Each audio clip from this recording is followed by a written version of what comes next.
What's up guys, in this tutorial I will show you how to switch accounts in Mobile Legends. This should be quite an easy tutorial. For more information, click on the first link in the description below. Launch Mobile Legends and from your main menu, tap on your profile icon on the top left of your screen. From here, go to the Account section to access your account settings. If you're currently using a guest account, then you can see a message on the top of your screen asking you to log in or create an account to protect it. You can create a Moonton account from here or use your existing third-party account when logging in at the bottom here. In order to switch accounts, tap on Switch Account.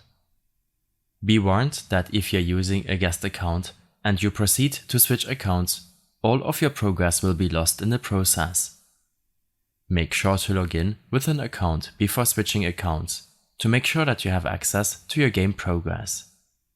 In case you have any further issues or problems following this tutorial, then I suggest following my extensive guide linked in the description below.